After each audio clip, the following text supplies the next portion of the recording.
Hello everyone, welcome back to my YouTube channel mathematics आसान है bye Mahendra sir. तो हम कंटिन्यू कर रहे हैं एचएससी बोर्ड का क्वेश्चन पेपर सॉल्यूशन।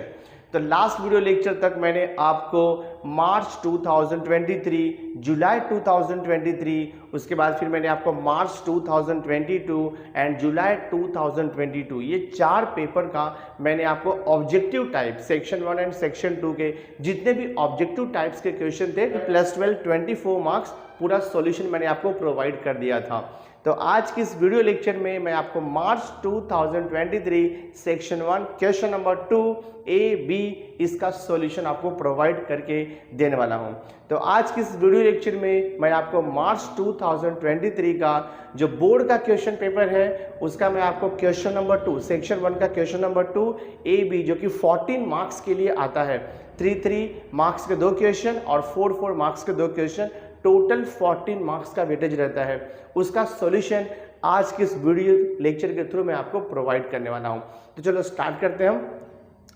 सो देखो मैंने यहाँ पे लिखा है कंस्ट्रक्ट, क्वेश्चन नंबर 2 ए का फर्स्ट है, construct the truth table for the following statement pattern. तो हमें यहाँ पे लॉजिक का स्टेटमेंट पैटर्न दिया है, उसका हमें ट्रूथ टेबल बनाना है। बहुत ही आसान। देखो बच्चों, स्टेटमेंट क्या दिया है, P conjunction negation Q double implies Q implies P। Just आपको रूल्स ध्यान में रखना है और आप इसका ट्रूथ टेबल इजीली फॉर्म कर सकते हो। सो देखो यहाँ पे कितना स्टेटमेंट है, P एंड Q 2 स्टेटमेंट है। तो हमारा टेबल कैसे बनेगा, देखो यहाँ पे कॉलम्स कैसे बनाएंगे। फर्स्ट कॉलम स्टेटमेंट P आएगा, सेकेंड कॉलम देखो स्टेटमेंट Q आएगा। अभी हमारा रिक्वायरमेंट क्या है, P and negation Q।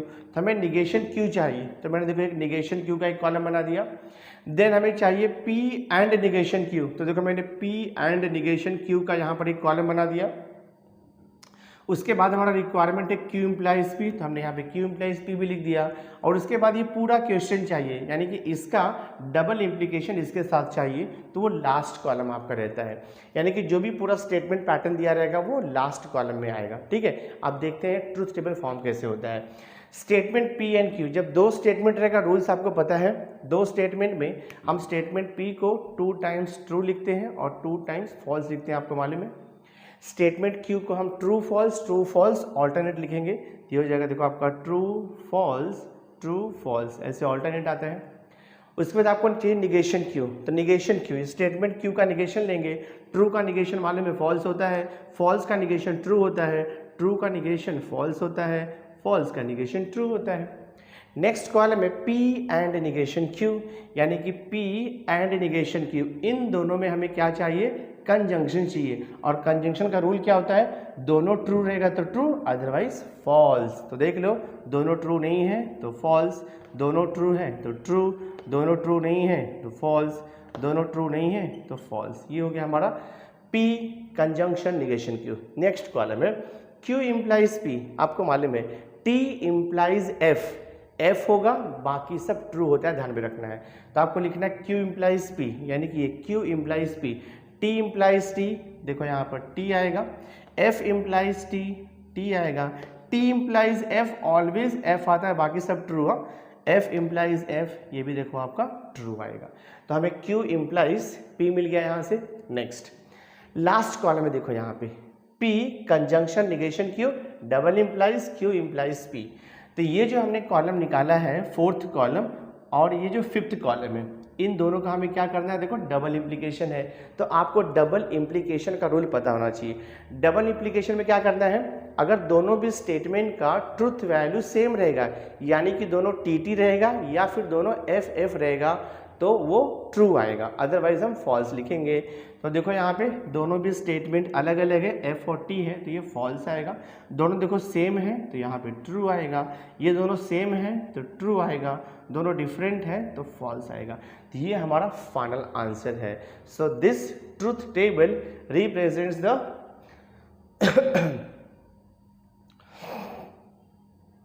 So this is the truth table representing this given statement. P conjunction negation Q double implies Q implies P। Final answer है बच्चों, 3 marks के लिए सम सॉल्व हो गया। नाउ देखो क्वेश्चन नंबर 2A का मैंने second सब क्वेश्चन लिया है 3 मार्क्स के लिए। क्वेश्चन देखो क्या दिया है, if x raise to 5 multiplied by y raise to 7 is equal to x plus y whole raise to 12 है, show that dy upon dx is equal to 1 upon x। ये हमें प्रूफ करना है, ठीक है। बहुत ही आसान है बच्चे इसको प्रूफ करना। देखो मैं स्टार्ट करता हूँ, गिवन थिंग से स्टार्ट करता हूँ मैं। हमें देखो इसका सॉल्यूशन लिखता हूँ मैं यहाँ पे। क्या दिया देखो आपको, x raise to 5 multiplied by y raise to 7 is equal to x plus y whole raise to देखो हमें 12 दिया है। तो देखो लेफ्ट हैंड साइड में मल्टीप्लिकेशन और पावर है, राइट हैंड साइड में पावर है। तो ये टाइप के क्वेश्चन को सॉल्व करने के लिए सिंपल सा मेथड है taking log on both side. बहुत ही आसान हो जाएगा ये। तो मैं देखो यहाँ पे लिखता हूँ taking log on both side. तो हम यहाँ पे लिखेंगे taking log on both side, ठीक है। हम दोनों साइड का लॉग ले लेते हैं।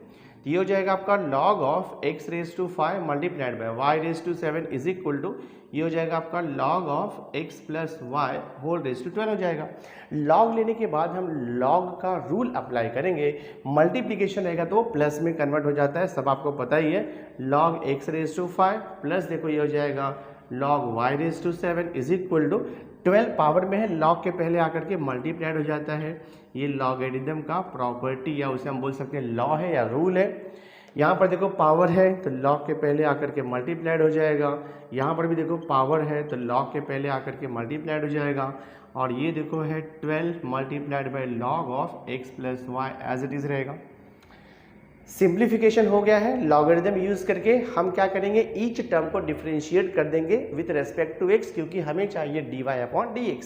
तो मैं देखो यहाँ पर लिखता हूँ differentiating with respect to x। देखो अभी आप, तो अभी हम differentiating with respect to x करेंगे। देखो क्या हो जाएगा, ये 5 मल्टीप्लाइड बाय लॉग x का डेरिवेटिव 1 अपॉन x होता है, तो 5 अपॉन x हो जाएगा प्लस 7 मल्टीप्लाइड बाय ऐसे ही है, लॉग y का डेरिवेटिव 1 अपॉन y हो जाएगा। और यहाँ पे आपको dy अपॉन dx तो लिखना ही पड़ेगा इक्वल टू 12 मल्टीप्लाइड बाय ऐसे ही रहेगा, लॉग x प्लस वाई का derivative 1 upon x plus y, यानी कि हो जाएगा आपका 12 upon x plus y, but आपको into d by d x करना पड़ेगा ये x प्लस वाई। फर्दर हम इसे डिफरेंशिएट करेंगे तो ये देखो 5 upon x as it is रहेगा प्लस 7 अपॉन वाई वैसे ही रहेगा, मल्टीप्लाइड बाय देखो ये d y upon d x भी ऐसे ही रहेगा। 12 अपॉन एक्स प्लस वाई को वैसे ही लिखो 12 upon x plus y bracket में x प्लस वाई है, उसका हमें डेरिवेटिव निकालना है। तो x का डेरिवेटिव आपको मालूम है 1 होता है और y का डेरिवेटिव होता है dy by d x. Differentiate हो गया बच्चों, आपको जस्ट ब्रैकेट ओपन करना है राइट हैंड साइड का।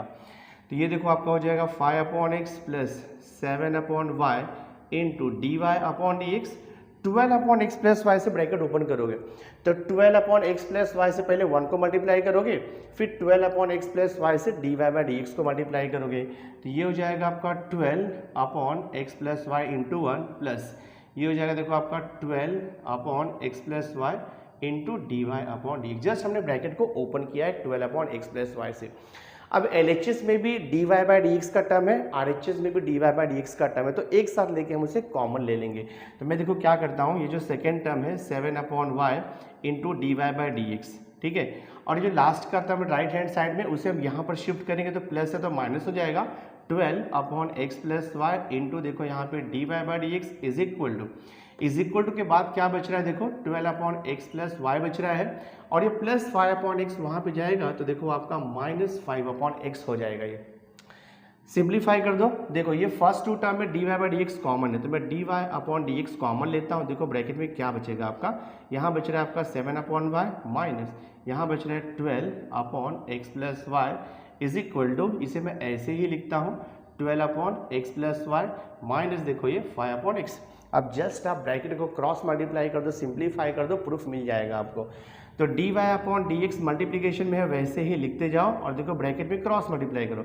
7 को x प्लस वाई से मल्टीप्लाई करेंगे तो ये हो जाएगा 7x प्लस 7y माइनस 12 को y से मल्टीप्लाई करोगे तो माइनस 12y हो जाएगा डिवाइड बाय, और ये y multiplied by x plus y में वैसे ही रखता हूँ is equal to. Right hand side में भी हम क्रॉस मल्टीप्लिकेशन करेंगे 12 मल्टीप्लाइड बाय x देखो 12x हो जाएगा माइनस 5 से x प्लस वाई को मल्टीप्लाई करना है, साइन चेंज होगा -5 इंटू एक्स तो आप लिखोगे -5 इंटू वाई तो आप लिखोगे -5y और डिवाइड बाय ये x plus y multiplied by x। Simplify करता हूँ, देखो मैं यहाँ पे, तो ये हो जाएगा आपका dy upon d x into bracket 7x as it is रहेगा, लिख दो यहाँ पर दिया 7y माइनस 12y, तो 7 माइनस 12 आपको मालूम है -5 होता है, तो लिख दो -5y और ये डिवाइड बाय यहाँ पर y multiplied by x plus y को मैं वैसे लिखता हूँ bracket close. 12x minus 5x ये होता है 7x और यहाँ पे क्या बचा -5y divide by x plus y into x, x step और आंसर आ जाएगा। देखो न्यूमरेटर सेम है 7x माइनस 5y, यहाँ भी सेम न्यूमरेटर है 7x माइनस 5y, कैंसिल हो जाएगा। अपॉन में x प्लस वाई सेम है, कैंसिल हो जाएगा। बचता क्या है देखो यहाँ पर आपका dy upon d x multiplied by 1 upon y बच रहा है और यहाँ पे आपका बच रहा है 1 अपॉन एक्स, तो ये हो जाएगा देखो आपका dy upon d x is equal to y, यहाँ पे डिवाइड है राइट साइड में जाएगा तो वो मल्टीप्लाई हो जाएगा यानी कि y अपॉन एक्स हो जाएगा और यही हमारा रिक्वायर्ड आंसर है। आप लिख दो हेंस प्रूव्ड। तो ये 3 मार्क्स का क्वेश्चन बच्चों बहुत ही आसान था, बहुत बार बोर्ड में पूछा हुआ है, हमने सॉल्व कर दिया इसे। नाउ देखो थर्ड सब क्वेश्चन दिया है 3 मार्क्स के लिए, evaluate integration of 1 upon 7 plus 6x minus x square into d x, इसका हमें इंटीग्रेशन निकालना है। तो ये भी बहुत ही आसान है बच्चों, देखो यहाँ पे सॉल्व कैसे करेंगे हम लोग, सी हियर इसका सॉल्यूशन लिखते हैं हम लोग। देखो क्या दिया है आपको, इंटीग्रेशन ऑफ 1 अपॉन, तो हम लिखेंगे i इज इक्वल, ठीक है, i is equal integration of 1 upon 7 plus 6x minus x square multiplied by d x. पहले हम टर्म्स को रीअरेंज करेंगे, देखो कैसे रीअरेंज करता हूँ मैं। ये हो जाएगा आपका इंटीग्रेशन ऑफ, ठीक है, 1 अपॉन, मैं पहले माइनस को कॉमन ले लेता हूँ सब में से। देखो माइनस कॉमन लूँगा तो क्या आएगा मुझे यहाँ पर, माइनस कॉमन लिया तो ये प्लस एक्स स्क्वायर हो जाएगा, ये देखो माइनस 6x हो जाएगा और ये -7 हो जाएगा। साइन कॉमन लिया है माइनस, तो साइन चेंज हो जाएगा हर एक टर्म्स का, ठीक है। अब इसके बाद हम क्या करेंगे, देखो यहाँ पे 1 अपॉन माइनस है वैसे ही रखते हैं, x square minus 6x minus 7, तो हम ट्राई करेंगे इसका परफेक्ट स्क्वायर बनाने का। परफेक्ट स्क्वायर कैसे बनाते हैं आपको मालूम है, देखो रूल है add and subtract, add and subtract half into coefficient of x, coefficient of x कितना है -6 द होल स्क्वायर, ये फॉर्मूला होता है हमारा, ठीक है। तो देखो 2 1 जा 2 3 जा कैंसिल हो जाएगा, -3 आएगा, -3 का स्क्वायर किया तो +9 आएगा। देयरफॉर आपका देखो इंटीग्रेशन क्या हो जाएगा, i equal integration of 1 upon minus को हम ऐसे रखते हैं ब्रैकेट, देखो एक्स स्क्वायर माइनस 6x है, तो मिडिल टर्म में हम क्या करेंगे, ये +9 ऐड करेंगे और जो लास्ट टर्म है कांस्टेंट उसमें से हमें 9 को सब्ट्रैक्ट करते हैं, ये रूल होता है, ठीक है। मैं देखो फर्दर सिंप्लीफाई करता हूँ, इंटीग्रेशन ऑफ 1 अपॉन माइनस को मैं वैसे ही रखता हूँ देखो ब्रैकेट में। अभी जो फर्स्ट 3 टर्म्स है ना, ये आपका कंप्लीट स्क्वायर बन जाएगा। कैसे बनाएंगे, बहुत ही आसान है, एक्स स्क्वायर का स्क्वायर रूट x आता है, मिडिल टर्म माइनस है तो माइनस लिख दो, और 9 का स्क्वायर रूट क्या होता है 3, तो लिख दो 3 और यहाँ पे कर दो आप होल स्क्वायर। -7 और -9 हो जाएगा आपका -16 इंटू डी एक्स, वैसे ही लिखो। फर्दर देखो कैसे सिंप्लीफाई होगा, तो ये हो जाएगा आपका i is equal to integration of 1 upon, देखो यहाँ पर माइनस है और ये ब्रैकेट में क्या है x माइनस 3 का होल स्क्वायर है, -16 दिया है आपको, तो 16 जो है 4 का स्क्वायर होता है, तो यहाँ पर आप लिख दो 4 का स्क्वायर लिख दो, 16 को ब्रैकेट क्लोज करो और देखो इंटू डी एक्स। अब मैं फिर से क्या करता हूँ, ये जो मैंने माइनस साइन को बाहर लिया था इसे वापस में ब्रैकेट में ही डाल देता हूँ। So this is equal to हो जाएगा इंटीग्रेशन ऑफ 1 अपॉन माइनस, यहाँ पर जाएगा तो प्लस कर देगा उसको, राइट, तो ये हो जाएगा +4 का स्क्वायर और यहाँ पर हो जाएगा आपका -x माइनस 3 का स्क्वायर इंटू डी एक्स, और इसका हमारे पास स्टैंडर्ड फॉर्मूला है। Integration of 1 upon a square minus x square का फॉर्मूला होता है, इसका फॉर्मूला होता है 1 अपॉन 2a, a का वैल्यू कितना है 4, 1 upon 2a log of mod of a plus x, a का वैल्यू 4 है प्लस x का value x minus 3, log of mod of a plus x upon a minus x, यानी कि 4 minus x minus 3 और plus c होता है constant of integration. हमने formula use किया integration of 1 upon a square minus x square का formula, जो कि होता है 1 upon 2a log of mod of a plus x upon a minus x plus c. थोड़ा सिंप्लीफाई कर दो, फाइनल आंसर हो जाएगा। तो ये हो गया आपका 1 upon 8 log of mod of 4 plus x minus 3, bracket को हटा दो, 4 माइनस से ब्रैकेट ओपन करो, माइनस एक्स और माइनस माइनस प्लस 3 और देखो प्लस सी हो जाएगा।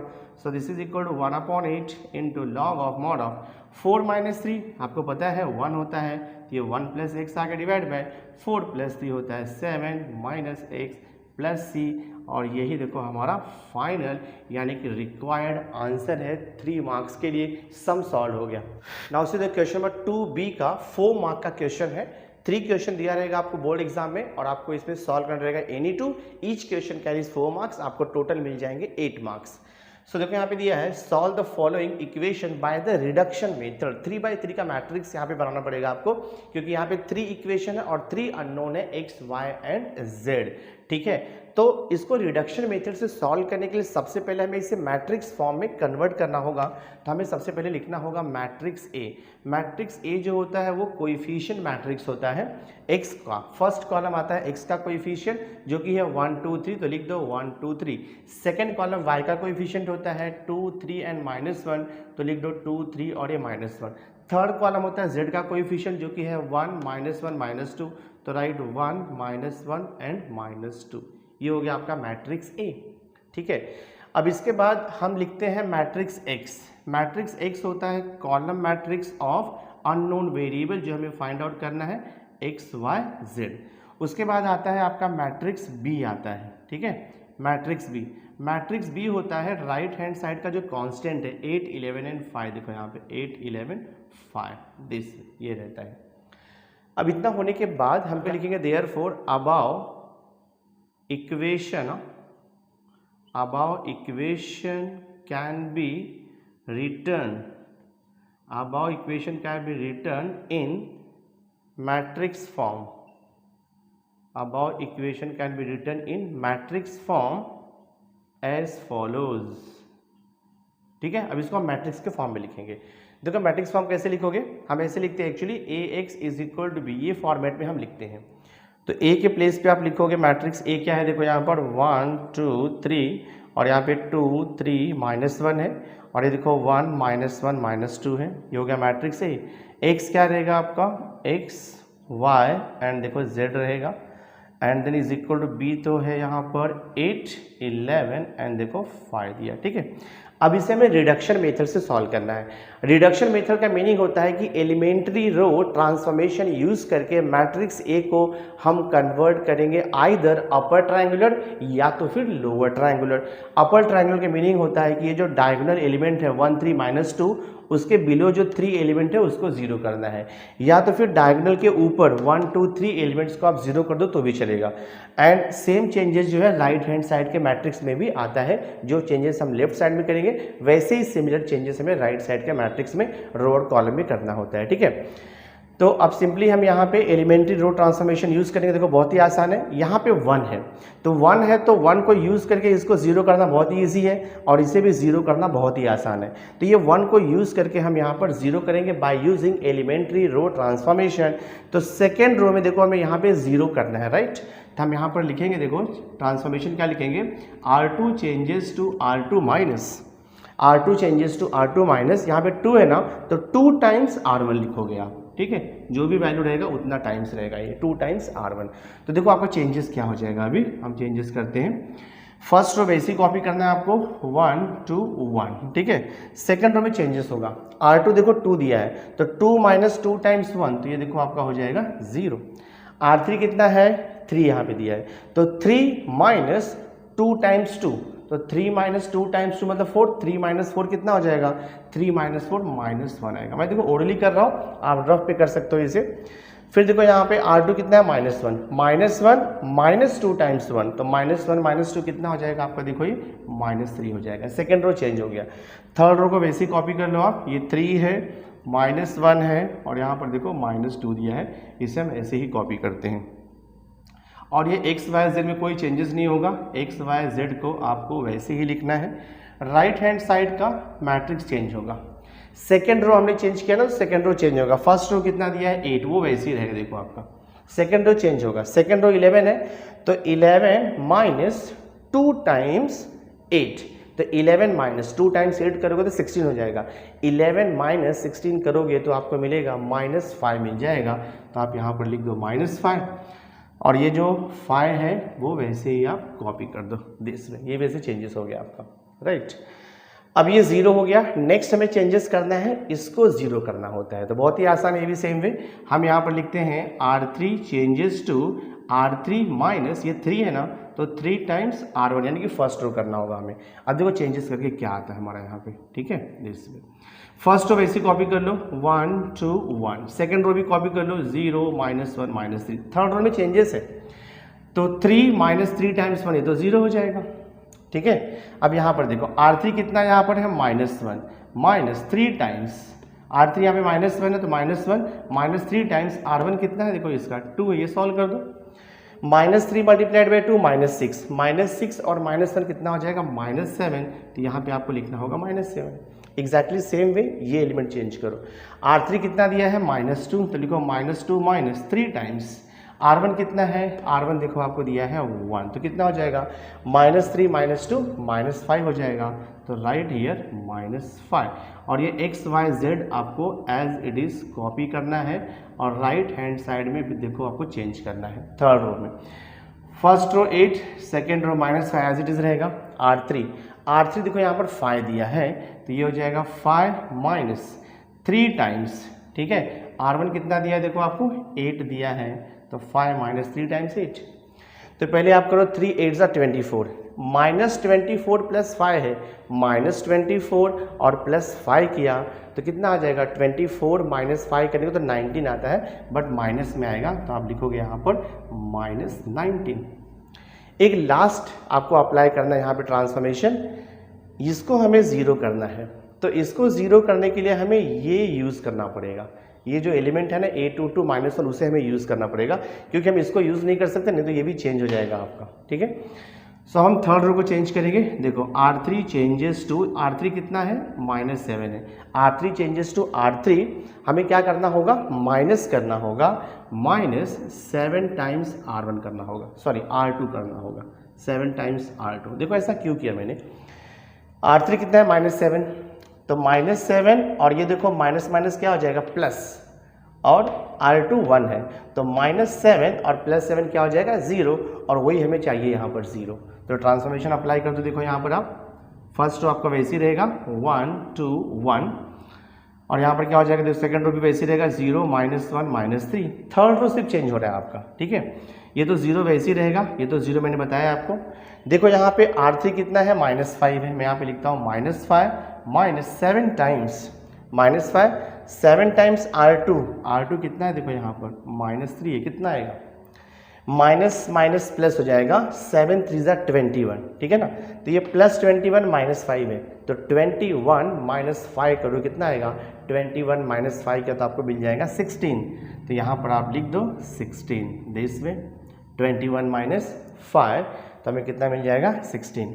और ये x y z देखो आपका वैसे ही रहने वाला है x y z और यहाँ पर भी देखो आपका थर्ड रो फिर से चेंज होगा 8 -5। थर्ड रो देखिए यहाँ पे -19 है तो R3 -19 -7 टाइम्स R2 कितना है -5 है, कितना आएगा ये -19 माइनस प्लस 7 5 35 में से 19 को हम माइनस करें कितना आएगा 15 -9 देखो यहाँ पे 6 आएगा और ये 2 -1 1 16 आ जाएगा। देखो यहाँ पे आपका तो हम यहाँ पे लिख देंगे 16, ठीक है। अब जो मैट्रिक्स ए था एलिमेंट्री रो ट्रांसफॉर्मेशन यूज करके वो कन्वर्ट हो गया है कौन सा मैट्रिक्स अपर ट्रायंगुलर मैट्रिक्स। क्या करो अभी मल्टीप्लाई कर दो, first row first column corresponding element multiply add, second row first column multiply add, third row first column multiply add और आपको आंसर मिल जाएगा। तो अब हम इन दोनों मैट्रिक्स का देखो मल्टीप्लिकेशन करते हैं। तो मैं देखो यहाँ पे लिखता हूँ c first row first column corresponding element multiply add, तो 1 मल्टीप्लाइड बाय x लिख दो x प्लस 2 मल्टीप्लाइड y लिख दो 2y plus 1 multiplied by z लिख दो z। अब second row first column 0 into x तो 0 हो जाएगा वो लिखेंगे नहीं, -1 इंटू वाई लिख दो -y, -3 इंटू z लिख दो -3z। अब थर्ड कॉलम देखो 0 इंटू एक्स तो 0 हो जाएगा, 0 इंटू वाई 0 हो जाएगा, 16 इंटू z तो यहाँ पे क्या लिखोगे प्लस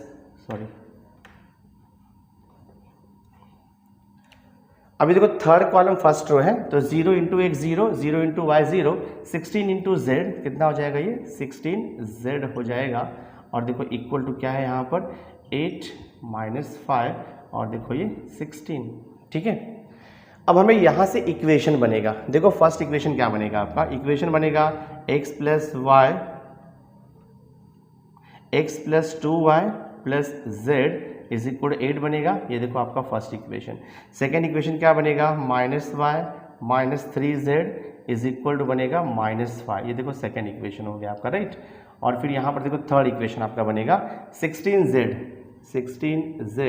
इज इक्वल टू 16 आएगा। तो यहाँ से देखो आपको z का वैल्यू 16/16 1 मिल जाएगा। z का वैल्यू 1 मिल गया। अब ये z का वैल्यू 1 जो है ना, आप इक्वेशन 2 में सब्स्टिट्यूट कर दो। सो देयरफॉर क्या हो जाएगा, देखो आपका ये हो जाएगा आपका -y माइनस 3 इंटू जेड का वैल्यू 1 और इज इक्वल टू क्या दिया है -5। तो ये हो जाएगा -y माइनस 3 और ये देखो -5। तो यहाँ से -y is equal to -5 minus 3 वहाँ पे जाएगा तो +3 हो जाएगा। तो -y इज इक्वल टू -5 + 3 -2 होगा। माइनस माइनस कैंसिल, देखो आपको y का वैल्यू 2 आ गया। आपको y का वैल्यू 2 मिल गया और z का वैल्यू कितना मिल गया 1। अब हम फाइंड आउट करेंगे x का वैल्यू। तो मैं आपको देखो यहाँ पर निकाल के बता देता हूँ x का वैल्यू। z का वैल्यू 1, y का वैल्यू 2, इक्वेशन 1 में पुट कर दो। तो क्या आएगा देखो यहाँ पे, ये हो जाएगा आपका x plus 2 multiplied by y का वैल्यू कितना है 2 है प्लस, ठीक है, z का वैल्यू कितना है, z का वैल्यू हमें मिला है 1 और ये इज इक्वल टू कितना दिया है आपको यहाँ पर 8 दिया है। तो यहाँ से आपको x का वैल्यू आ जाएगा। तो ये हो जाएगा आपका देखो x प्लस 2 2 ज़ा 4 हो जाएगा और ये +1 इक्वल टू 8। ये हो जाएगा x इज इक्वल टू 8, 4 + 1 5, वहाँ पे जाएगा तो -5 हो जाएगा। तो x इक्वल 8 - 5 3 हो जाएगा। देखो आपका सोल्यूशन आ गया। तो हमें फाइनल आंसर क्या मिला, x equal to 3, y equal to 2 and z is equal to 1। ये हमारा फाइनल आंसर है बच्चों, सम सॉल्व हो गया है। ना तो क्वेश्चन नंबर 2b का हमें सेकंड सब क्वेश्चन दिया है 4 मार्क्स के लिए। For manufacturing x units labour cost is ₹150 - 54x and the processing cost is ₹x² दिया है। Price of each unit is equal to 10,800 - 4x² है। Then find the value of x for which, क्या बोल रहा है, first total cost is decreasing और second बोल रहा है रेवेन्यू इज इंक्रीजिंग। दो सब क्वेश्चन है। तो टोटल कॉस्ट डिक्रीजिंग है तो सबसे पहले हमें टोटल कॉस्ट फंक्शन निकालना होगा। मैं देखो यहाँ पे लिखूंगा total cost is equal to, कितना कॉस्ट दिया, लेबर कॉस्ट है, प्रोसेसिंग कॉस्ट है। तो total cost is equal to क्या हो जाएगा आपका, यहाँ पे लेबर कॉस्ट हो जाएगा और प्लस यहाँ पर क्या आएगा आपका प्रोसेसिंग कॉस्ट आ जाएगा। ठीक है, प्रोसेसिंग कॉस्ट, जो जितना भी कॉस्ट रहेगा सब ऐड हो जाता है। तो टोटल कॉस्ट को हम C से लिखते हैं। लेबर कॉस्ट कितना देखो आपको यहाँ पे दिया हुआ है, लेबर कॉस्ट है ₹150 माइनस 54x है प्लस प्रोसेसिंग कॉस्ट हमें कितना दिया हुआ है ₹x²। ठीक है, ये हो गया total cost, labour cost plus processing cost. अब हमें क्या करना है, हमें करना है कि टोटल कॉस्ट इज डिक्रीजिंग बताना है और वहाँ से x का वैल्यू निकालना है। तो याद रखो जब भी क्वेश्चन में इंक्रीजिंग या डिक्रीजिंग आ गया, यानी कि हमें जो फंक्शन है उसे डिफरेंशिएट करना है वन टाइम। तो मैं देखो इसको डिफरेंशिएट करूँगा, तो मैं यहाँ पे लिखूँगा differentiating with respect to x। ये हो जाएगा dc upon dx is equal to 150 constant है, उसका डेरिवेटिव हो जाएगा 0 माइनस 54x का डेरिवेटिव 54 हो जाएगा, क्योंकि 54x का कोएफिशिएंट है, x का डेरिवेटिव 1 होता है, 54 मल्टीप्लाइड है वैसे ही रहेगा, प्लस डेरिवेटिव ऑफ x² होता है 2x। यानी कि हमें क्या मिल गया देखो यहाँ पे dc upon dx is equal to -54 plus 2x मिल गया है। तो क्वेश्चन में क्या बोल रहा है, since total cost is decreasing, यहाँ पे लिखोगे सिंस कॉस्ट इज डिक्रीजिंग। तो जब भी कॉस्ट डिक्रीजिंग रहेगा हमारे पास फॉर्मूला है dc upon dx, derivative will be always less than 0। तो फंक्शन अगर डिक्रीजिंग रहेगा तो उसका डेरिवेटिव ऑलवेज लेस देन 0 होता है। तो dc अपॉन dx का वैल्यू क्या है देखो यहाँ पे -54 है और देखो ये +2x है and is less than 0। Always ध्यान में रखो जब भी ऐसा less than more than type का इनइक्वालिटी आएगा तो उसे सॉल्व करने के लिए जो नेगेटिव वैल्यू है ना उसको दूसरे साइड में शिफ्ट कर दिया करो आप। तो यहाँ पर 2x बचेगा लेस देन -54 0 से जाकर के ऐड हो जाएगा तो 0 + 54 हो जाएगा, साइन चेंज होगा। x देखो लेस देन, ये 54 है, 2 मल्टीप्लाइड है, यहाँ पे आकर के डिवाइड हो जाएगा, तो x लेस देन डिवाइड करोगे 2 2 4 2 7 14, आपका देखो ये आंसर आएगा। तो total cost will decrease when जो यूनिट्स है यानी कि जो क्वांटिटी है x का वैल्यू अगर लेस देन 27 रहेगा, तो आप लिखोगे therefore total cost will be decreasing, total cost will be decreasing if x is less than 27, यानी कि अगर क्वांटिटी 27 से कम है तो टोटल कॉस्ट क्या होगा आपका, डिक्रीज होगा, अदरवाइज इंक्रीज होगा। तो ये हमारा ए पार्ट सॉल्व हो गया है। तो मैंने अभी देखो ए पार्ट ये सॉल्व किया है। बी पार्ट देखो हमें क्या दे रहा है, बी पार्ट है रेवेन्यू इज इंक्रीजिंग बोल रहा है, तो एक्स का वैल्यू क्या आएगा। तो सबसे पहले हमें रेवेन्यू फंक्शन निकालना होगा, तो बी वाला सॉल्व करेंगे। रेवेन्यू का फॉर्मूला होता है P multiplied by x, revenue का फॉर्मूला होता है प्राइस मल्टीप्लाइड बाय क्वांटिटी। तो वैल्यू सब्स्टिट्यूट कर दो पी का, तो क्या आएगा देखो आपका आर इज इक्वल, पी कितना दिया है प्राइस पर यूनिट 10,800 है, माइनस है यहाँ पे 4x² और इसे हमें मल्टीप्लाई किससे करना है, x से।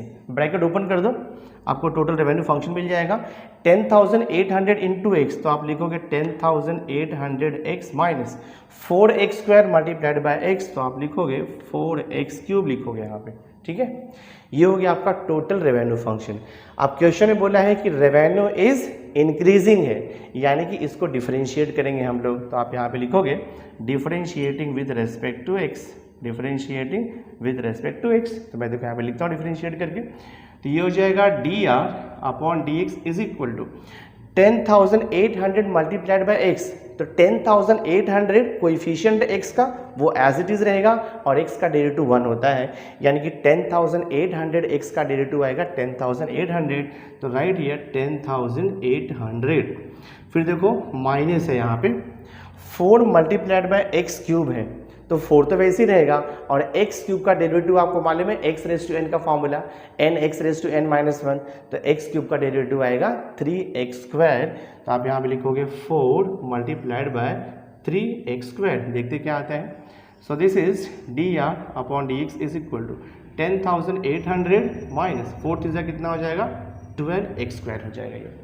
बट क्वेश्चन में क्या दिया है, टोटल रेवेन्यू इज इंक्रीजिंग, तो रेवेन्यू इंक्रीजिंग है, तो आप लिखोगे since revenue is increasing, since revenue is increasing, तो ऑलवेज रिमेंबर जब फंक्शन इंक्रीजिंग होता है तो उसका डेरिवेटिव हम ग्रेटर देन 0 दिखाते हैं, यानी कि ये हो जाएगा देखो आपका 10,800 माइनस 12x² आपको ग्रेटर देन 0 दिखाना होगा, यानी कि ये जो dr अपॉन dx है उसको हमें ग्रेटर देन 0 दिखाना होगा। दैट मीन्स 10,800 माइनस 12x² को हमें ग्रेटर देन 0 दिखाना होगा। अब इसको सॉल्व कर दो, 10,800 माइनस को उधर शिफ्ट कर दो, ये हो जाएगा प्लस 12x², 12 को यहाँ पे लाके डिवाइड करो, ये हो जाएगा 10,800 डिवाइड बाई 12, और ये देखो ग्रेटर देन x², हमें x का वैल्यू निकालना है। 12 के टेबल में देखते हैं, 12 का टेबल करोगे तो 12 9 ज़ा 108 आएगा, ठीक है, कैंसिल करो, 12 1 ज़ा 12 9 ज़ा 108 आता है, ये हो जाएगा आपका 900 ग्रेटर देन x²। 900 को हम 30 का स्क्वायर भी लिख सकते हैं, 30 का स्क्वायर ग्रेटर देन x², तो take square root on both side, तो आपको क्या मिलेगा 30 ग्रेटर देन x, या फिर आप लिख सकते हो x लेस देन 30, यही हमारा आंसर है। तो फाइनल आंसर आप लिखोगे total revenue will be increasing if quantity यानी कि unit is less than 30। Final answer है 4 मार्क्स के लिए सॉल्व हो गया। नाउ क्वेश्चन नंबर 2b का देखो थर्ड लास्ट क्वेश्चन हम सॉल्व कर रहे हैं 4 मार्क्स के लिए। क्वेश्चन है evaluate this integration 1 to 3 under root x plus 5 upon under root x plus 5 plus under root 9 minus x into d x. तो ये टाइप का इंटीग्रेशन तो हमारे पास कोई डायरेक्ट फॉर्मूला अवेलेबल नहीं है, बट ये डेफिनेट इंटीग्रेशन है, और ये टाइप का क्वेश्चन सॉल्व करने के लिए हमारे पास डेफिनेट इंटीग्रेशन का प्रॉपर्टीज अवेलेबल है, तो वो प्रॉपर्टीज यूज करके हम सॉल्व करेंगे। तो जो गिवन थिंग इंटीग्रेशन उसको मैं आई ले लिया देखो, और इसको हम दे देते हैं इक्वेशन नंबर 1। बहुत ही आसान बच्चों, 4 मार्क्स के लिए बहुत इजीली आपको आंसर मार्क्स मिलेगा इसके अंदर। देखो हम क्या करेंगे, यूजिंग प्रॉपर्टी लिखेंगे, हाँ यूजिंग प्रॉपर्टी, ठीक है, यूजिंग प्रॉपर्टी। प्रॉपर्टी क्या देखो हमारे पास है integration a to b f of x into d x is equal to होता है देखो यहाँ पर इंटीग्रेशन लिमिट वही रहेगा आपका a to b f of x को रिप्लेस कर दोगे ए प्लस बी से, यानी कि lower limit plus upper limit and minus x, a plus b minus x into d x. ये हमें प्रॉपर्टी यहाँ पर यूज़ करना है। तो ए का वैल्यू 1 है, बी का वैल्यू 3 है। तो क्या करना मालूम है आपको, इंटीग्रेशन में जहाँ पर भी x है वहाँ पे आपको लिखना है 1 प्लस 3 माइनस एक्स, और आपको आंसर मिलेगा वहाँ से। यही सेम प्रॉपर्टी को हम लोग यूज़ करेंगे यहाँ पर। तो आप यहाँ से लिखोगे i is equal to integration 1 to 3 वैसे ही रहेगा, अंडर रूट आपको क्या करना है, x को रिप्लेस कर देना है 1 प्लस 3 माइनस एक्स से। तो x के प्लेस पे आएगा 1 प्लस 3 माइनस एक्स आएगा, और ये प्लस 5 देखो वैसे ही रहने वाला है। डिवाइड बाय सेम थिंग यहाँ भी करो, अंडर रूट x को रिप्लेस करो 1 प्लस 3 माइनस एक्स से, और ये देखो प्लस 5 आपका वैसे ही रहेगा। देन ये प्लस अंडर रूट 9 माइनस है तो ब्रैकेट दे दो, x को रिप्लेस करो 1 प्लस 3 माइनस एक्स से, और ये देखो इंटू डी एक्स। सिंप्लीफाई करेंगे तो ये हो जाएगा इंटीग्रेशन 1 to 3, और ये देखो अंडर रूट 1 प्लस 3 कितना होगा 4, 4 प्लस 5 कितना होगा 9, 9 minus x divide bye 3 plus 1 4 हो जाएगा, 4 प्लस 5 कितना हो जाएगा 9, तो लिखो यहाँ पे 9 माइनस एक्स, और ये अंडर रूट में है, ठीक है। फिर यहाँ पर देखो आपका प्लस, फर्दर क्या आएगा यहाँ पर, अब ये अंडर रूट देखो क्या मिलेगा आपको, ब्रैकेट में 3 प्लस 1 4 है, ब्रैकेट ओपन करोगे तो 9 माइनस 4 कितना हो जाएगा, 9 माइनस 4 किया तो 5 आएगा, 3 प्लस 1 4, 9 माइनस 4 किया तो 5 आएगा, हम लिख देंगे 5, और माइनस माइनस क्या हो जाएगा आपका प्लस हो जाएगा, तो 5 प्लस एक्स हो जाएगा, या x प्लस 5 भी आप उसे लिख सकते हो, ठीक है। ये देखो i है, इसे मैं दे देता हूँ इक्वेशन नंबर 2। अगर आप इक्वेशन नंबर 1 और 2 को ठीक से ऑब्जर्व करोगे ना, तो देखो इसका डिनोमिनेटर सेम मिल रहा है, under root x plus 5, under root x plus 5 plus under root 9 minus x, under root 9 minus x. तो हम क्या करेंगे, इक्वेशन 1 एंड 2 को ऐड करेंगे। सो हम देखो यहाँ पे लिखेंगे एडिंग इक्वेशन 1 एंड 2 को हम देखो ऐड करेंगे। तो LHS को LHS से ऐड करेंगे, RHS को RHS से ऐड करेंगे। तो यहाँ पर देखो LHS क्या दिया है, I है, और यहाँ पे LHS I है। तो आप यहाँ पर लिखोगे I plus I is equal to integration, इसका देखो LHS क्या है इक्वेशन 1 का 1, RHS क्या है 1 to 3, अंडर रूट देखो यहाँ पर x प्लस 5 है, और ये divide by under root x plus 5, और यहाँ पर है प्लस अंडर रूट, ये देखो 9 माइनस एक्स है, और ये dx है प्लस, इसका देखो RHS क्या है इक्वेशन 2 का 1 to 3 है देखो यहाँ पर, और ये अंडर रूट है 9 minus x divide by under root है यहाँ पर 9 minus x plus under root 5 plus x है, आप उसे x प्लस 5 भी लिख सकते हो इंटू डी एक्स। आई प्लस आई कितना हो जाएगा, देखो ये 2y हो जाएगा, और देखो दोनों में इंटीग्रेशन 1 to 3 है, और दोनों में अपॉन जो है सेम है, तो कॉमन हो जाएगा वो। तो हम क्या करेंगे, इंटीग्रेशन 1 to 3 कॉमन लेंगे, और देखो अपॉन को भी कॉमन ले लेंगे, that means under root x plus 5 plus under root 9 minus x, और ये डी एक्स इतना कॉमन हो गया, और न्यूमरेटर को न्यूमरेटर से ऐड कर दो। तो न्यूमरेटर क्या दिया है देखो यहाँ पर x प्लस 5, और यहाँ पर ऐड करना है अंडर रूट 9 माइनस एक्स। अब अगर आप ठीक से ऑब्जर्व करोगे न्यूमरेटर और डिनोमिनेटर को, तो देखो दोनों यहाँ पर सेम मिल रहा है, जो कि आप पूरा एक साथ कैंसिल कर सकते हो। तो हमें क्या मिलेगा देखो ultimately 2y is equal to integration 1 to 3, कुछ भी नहीं मिला मतलब 1 बचेगा इंटू डी एक्स। ये हो जाएगा आपका 2y इज इक्वल टू 1 का इंटीग्रेशन, आपको मालूम है 1 का integration with respect to x होता है x, और यहाँ पे लिमिट क्या है देखो आपका 1 to 3। तो ये हो जाएगा आपका 2y is equal to upper limit minus lower limit, तो x का वैल्यू 3 पुट करो माइनस x का वैल्यू 1, तो ये हो जाएगा 2y is equal to 3 minus 1 तो 2 हो जाएगा, तो i इज इक्वल टू 2, और यहाँ पे डिवाइड बाय हो जाएगा तो 1 हो जाएगा, और हमने i, तो यहाँ पर देखो आपको i का वैल्यू 1 मिला, और हमने i का लिया है इंटीग्रेशन, देयरफॉर आपका फाइनल आंसर हो जाएगा integration 1 to 3 under root x plus 5 divide by under root x plus 5, और ये plus under root 9 minus x into d x. आपको आंसर क्या आएगा फाइनली 1 आएगा। तो ये हमारा फाइनल आंसर है। सम सॉल्व हो गया है, बहुत ही सिंपल है, प्रॉपर्टी यूज करना है, इक्वेशन बनाना है, ऐड करो, इजीली आपको 4 मार्क्स का देखो सॉल्यूशन मिल गया है। So my dear student, through this video lecture हमने मार्च 2022 का जो सेक्शन 1 है उसका जो question number 2 A and B 14 marks का था, विथ ऑप्शन मैंने आपको टोटल 6 क्वेश्चन सॉल्व करके दे दिए हैं। जस्ट आप प्रैक्टिस करो, तो इसके नेक्स्ट जो वीडियो लेक्चर में बनाऊंगा वो मैं उसमें आपको क्वेश्चन नंबर 3AB का सॉल्व करके दूंगा एंड लाइक दैट फिर मैं सेक्शन 2 स्टार्ट करूंगा। इस तरह से मैं आपको मार्च 2023, उसके बाद फिर जुलाई 2023, देन उसके बाद मार्च 2022, देन जुलाई 2022 के भी सॉल्यूशन कंप्लीटली प्रोवाइड करूंगा। सो नेक्स्ट वीडियो लेक्चर जो आने वाले भी बहुत ही इंपॉर्टेंट होंगे।